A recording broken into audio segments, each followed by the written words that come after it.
This video is rated PG-13 and its contents are personal opinion and are not meant to be held as fact, and viewer discretion is advised. I'm deep-throating my microphone.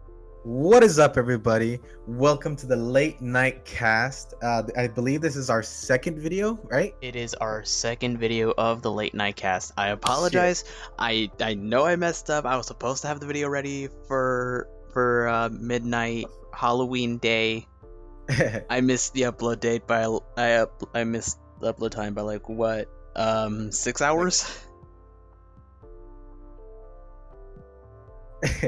No worries. The video got up. I hope you guys enjoyed that video for sure. And it was an alright video to make. I'm calling out Guy from House. I am calling you out. How dare you tell us that we can't have music in our videos? They are our videos. The reason we want music in our videos is because it mellows the mood out. I think it gives it more atmosphere, if anything. Yeah. That's what I'm going for. And I know it doesn't really give it the podcast feel, but it's our podcast and we can do whatever we want. Well, geez. I'm putting my foot down. Well, anyway, today if you haven't guessed by the title of the video, we are reviewing deep sea creatures or aquatic creatures, because some of these aren't exactly deep sea. Some of them are just like freshwater creatures that you just really haven't known about or are very rare to see. Right? That's the word, amphibian? Amphibious. They're aquatic animals that live in the water. Some of these are deep sea, some of them are freshwater. I think only one of these are actually freshwater. Mine are deep sea. All of them are. I know one of them is freshwater from my half, but I don't know about one of the other ones. I think I don't know how far they go into the sea. Mine the animals that I'm gonna be talking about, they range from 1,700 feet to about 4,500 feet below sea level. Damn. That is a lot of feet. Not literal feet, though. No. Get out of here, you foot fetish people. Okay, now getting on with the list, our first animal that I guess I'm starting it off is the axolotl. Now, this is a small, rare salamander that has traits that basically have it keep its larval features throughout its adult life. Now, the condition is actually called neoteny. I don't know if I'm pronouncing that right. Now, the part that it keeps from its larval phase is basically a tadpole-like dorsal fin that runs all along its body, and feathery external gills which protrude from the back of its head, giving it and it was actually named after Quetzalcoatl, or one of the Aztec gods, for its appearance. Pretty cool. Yeah. And funnily enough, these little creatures have been kept as pets. Wow. I would want one as a pet. They are very rare, very expensive, and very delicate, if I'm not mistaken. I can imagine poachers trying to hunt these poor animals. Oh yeah, they do. And it has actually led to the axolotl's population decline. They only survive about 15 years on a diet of mollusks, worms, insects, larvae, crustaceans, and some fish. So they have a bit of a diet. They have a bit of a wide range. But they're accustomed to being a top predator in their habitat, surprisingly. These cute little things are top predators. Wow. They're adorable. I would want one as a pet in my aquarium. I would definitely care for it a lot. Definitely wouldn't try to eat it. You would be fined so much money for that. But Probably. the main reason why these little guys are endangered or becoming endangered is because they're suffering from one thing, a lack of food, and now bigger fish being put into the lakes that are their habitats. Now they become more prey than predator. Like, they have become prey to herons, which are a predatory bird. And as I said before, they are pets, so a lot of them have been caught and are in high demand in the nearby city of Mexico City. That's where they are mainly being wanted. Now, if you don't know, where as pets. Oh, as pets. Oh, wow. Now, I say in the nearby city and nearby Mexico City is because their main habitat that they have been mainly found in is in the waters of... God damn it, I don't know how to pronounce this. If I butcher this, I am so sorry. It's Xochimilco. Wow. That's actually pretty interesting. It's a lake out by Mexico City. Oh, like in the United States or Mexico City? That is like Mexico. Oh, okay. I don't think I've ever heard of names like this here in the US. I'm just saying that now. There's some weird ones, but yeah. And their closest relative is the tiger salamander. Wow. So these guys can vary from range of size. I mainly see them as tiny little creatures, but they can get pretty big, reaching up to a foot in length. So next we have, what do we have? We have what's called, get this, a megamouth shark. I've heard of them. Now this shark in particular, it was discovered in 1976. The megamouth shark is one of the rarest fish in the world, ranging over 1,700 pounds and measuring around 6 feet long. This 6 feet? Yes, 16 feet. Oh, 16, yikes. Yes, this thing is massive. And in the way it eats fish, it just opens its mouth and just kind of just feeds, like it just sucks in all the water and gets all the and it just sucks in all the water and filters the water into his mouth, and so what's left in its mouth is just like a bunch of shrimp, crustaceans, krill, all kinds of things like this. So it's kind of like it eats the same way as the whale shark. Yes, in a way. And a great mouth shark spends its day migrating vertically, swimming at depths around 650 feet during the day, and then it kind of ascends 50 feet from the water's like surface at night to hunt krill. It's rarely seen. They make most of their appearance in the Pacific Ocean near Japan and the Philippines and New Guinea. New Guinea. New Guinea, there we go. And it's this thing is kind of ugly, not gonna lie. I've seen pictures of it and it's not pretty fish. Oh no, you should see the next one we have. Yeah. Yeah, you can, I guess. Well, what's the next one? So the next one is the Austoni, aka the goblin shark. And it's something you won't forget anytime soon if you meet this thing in person. Like... It's with their intricate jaws and ghostly complexion. Did you just look it up? Yeah, I looked it up. It looks like one of those things from Harry Potter. You know what I'm talking about? Yeah, I know. The bank tellers. Yeah, I know what you're talking about. Oh so let me continue, please. Yeah, I'm sorry. Where I leave off, their intricate jaws and ghostly complexions, the fish looks like a prehistoric monster or visitors from another planet. This species certainly isn't the world's fastest shark, nor the biggest, nor the most powerful, but the goblin shark does come with an irresistible aura of mystery. Now, there are a lot of facts, but I found some, like 12 of the most interesting ones about this. Like how it got its name. I can only imagine. It's a common name from a Japanese demon. The goblin shark has a huge range that includes much of the Atlantic, Pacific, and Indian Ocean, but it's most common encountered off the coast of Japan.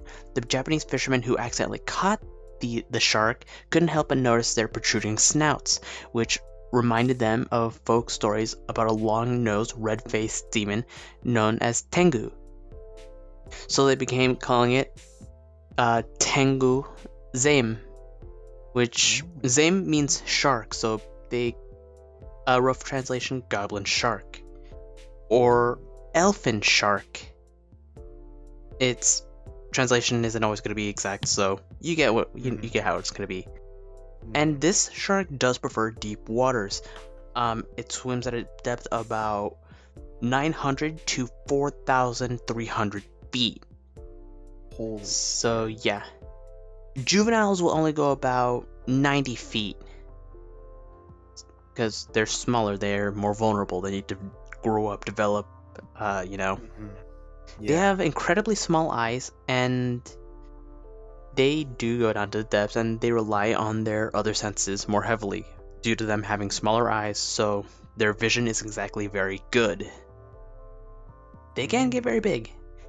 I've seen like a model of these things or a replication of these things, 12.6 feet long. So not enormous, but it's big.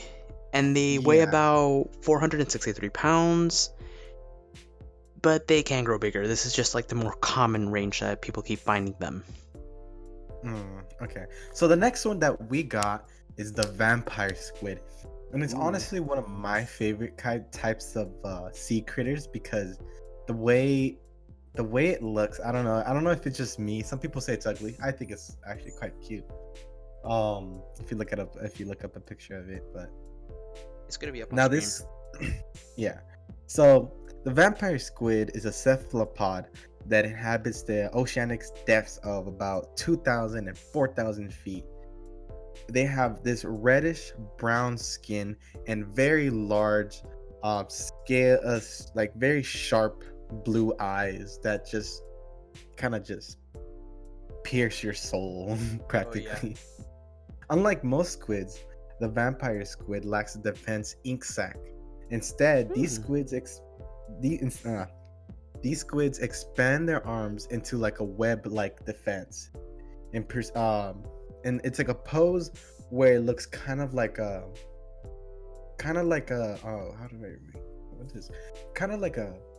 net. It's almost like a net, and like they just open up their arms and they just fucking. It looks really weird, and what that does, it confuses their predators, thinking it might escape quickly or it's just a bigger fish. Like so it's it almost looks like an umbrella. So it's kind of like a fight or flight reaction of it looking like it's gonna run away or to make itself look bigger. Yeah, it looks like it makes itself look really big, and then and then when it's trying to get away, it closes it and it kind of launches itself away from this to make a quick escape. Okay. It's a very interesting kind of squid, especially because it does lack an ink sac, and this type of it's weird to see a squid or a squid without an ink sac. That's kind of rare. What do you have? So the last one on my list is the giant isopod. Now this is a big, basically crustacean. I think I have it up. I have the information right here, but these things are. Have you ever seen like a horseshoe crab? Yes. They're similar appearance to them with their from an overview shot of them, but these are very deep sea creatures. These guys are very big. I can't find very much information on these guys. So in their habitats, they go anywhere from 170 to 2,140 meters, or 550 to 7,020 feet. So they go down to where the mud or clay is. Okay, they're bottom dwellers. They eat any like whatever's smaller than them basically. So getting to that, their diets mainly consist of, let's see, Plankton. fish, crab, squid, sponges, and whale carcasses. Ooh, yummy. Yeah, doesn't So they're that sound bottom- delicious? They're I literally just- said they're bottom feeders. of them. And they can go for long periods of time without eating if need be. They can go up to 4 years without food. Damn, I wish I could do that. I know, right? I can't go 4 seconds without food. So, these guys are kind of big, but not big as I thought they were. They, like, when I'm saying, like, big, these things are, like, 7.5 to 14 inches. That's pretty big, and it's basically like a giant sea roach. Yeah. These things look like giant sea roaches. Now, sorry, go ahead. No, you can go ahead. So these guys do have a bit of odd behavior, because when these guys get threatened, they curl up in a ball, kind of like a roly-poly. Mm-hmm. So their exterior is exposed, and their sensitive interiors are protected. Something real smart. Roly-poly. Anytime you get near them or touch them, ball up. And Kind of cute. yeah, that's gonna be cute if you see a giant thing like that and just curl up. It's just gonna be a little creepy. But they burrow under the sediment for shelter, and they're always in a semi-hibernation. So they're not doing their full potential all the time. It's very rare that you're gonna be finding them doing that. They only ever use their energy for moving or breathing. Literally, that's it.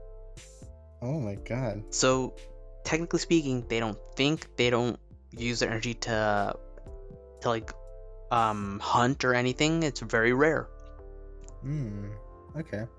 So Well- it's interesting. It's interesting. Well, yes, it is. Well, for this next one, do you know what an Alaskan bullworm is? I thought we were doing real animals. Now, get this. Get this. The frilled shark is the real life interpretation of an Alaskan bullworm. Well, The I fr- mean, wait. Look at picture of it. It's really I know. it looks something out of Alien and Predators. I'll tell you that. Well, But Alien and Predators are the two different frilled sharks- franchises. Frilled sharks are found in the depths between 300 and 4,500 feet below sea level, obviously. Though this species is really worldwide. They can be found from Australia, Japan, the United Kingdoms, the coasts of California. Sightings of these are relatively rare. The frilled sharks get their name from their characteristic 6 gills, which are surrounded by frills of the skin. These are slow-moving sharks, not too fast, but their solitary sharks feed on small, deep water fish, squids, and carrions. I can't pronounce that. Which kind of float down from the ocean's floor to the ocean's floor. And it's just they're very bottom feedish in a way, but they look scary as fuck. Oh yeah, they do. Now, Still so interesting. yes, these grow up to 7 feet long, which So is not about. very big. They're not very big, I mean, but they're- comparatively to other species, obviously they're going to be big Yes. to us. and if Pitbull was a shark, he'd be the frilled because he's Mr. Worldwide. Frilled shark. And that's practically my whole list. Do you have any more or any extras? No, we don't really have other ones, but the vampire squid that you did say, I think it does have another name Oh. as the Do- Dumbo shrimp, or Dumbo squid, sorry, I can imagine. because of its little like waving part above its head. Yes. If But I think that's the right one. If not, I'll post a picture of the actual Dumbo squid now. now, you wouldn't catch me dead with any of these fucking animals because, first of all, some of these are dangerous as fuck. Except for that one shark you said. The Megamouth. No, that one shark you said is kind of cute, and possibly the vampire one, but I wouldn't fuck with them. To be truly honest with you, they will probably rip me to shreds. Shark, that was cute. What? I don't know. There was an animal you said it was cute. I forgot what it You was. said that the vampire squid was cute. Yes, there's another one that I said that was kind of adorable. I think it was the first one you said. Oh, the axolotl. Yes, there we go. Yes, they are very adorable. Yes. The frilled shark though, it will literally looks like a microorganism if you like that just grew in a lab uncontrollably and it got lost at sea. Hyper grew or something like that. Yes, I would definitely not get near that thing. It looks like it will kill me I would get in my near it. sleep. That thing looks like it will. I would touch it. It looks like a sperm cell. I'll tell you that. From its Everything looks like a sperm cell to you. head. It kind of does. Remember. Do you Warframe. remember Warframe? The semen pods.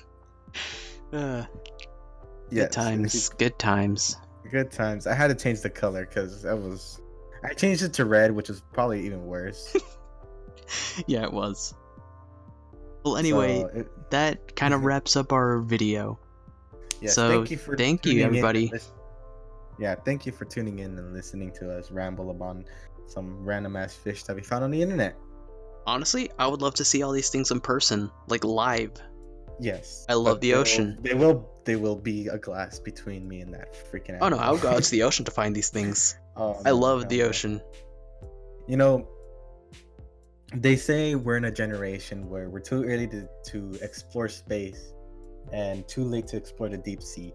I say that's a lie because only 20% of our oceans have ever been explored. So maybe we're just in time to explore our deep sea. Yeah, because think about it. If we're saying we're too late to explore the ocean, you're dead dead wrong. Back then, we didn't have the technology to go explore the ocean. Now we do. Now we We do. have the technology to be able to go down there. Yes, scientists say that there's probably millions of other species that we still haven't discovered in the ocean. because we Billions, still haven't- actually. It's in the billions to trillions. Like there's all kinds of microorganisms that we Mhm. might have we yet to discover. And there's a But we're possibility that the megalodon is alive and well, just far down in the ocean. We never know. He's like, hey guys. Like, hey guys, I'm gonna eat ya. all right. We're Let's get- going off. So yeah, we're going goodbye, off the everybody. tangent. Later. Have a good day. Actually, have a night. good night or whatever. Yes, whenever it's you're the late watching night this. Bye. It's the late night cast. All right, bye.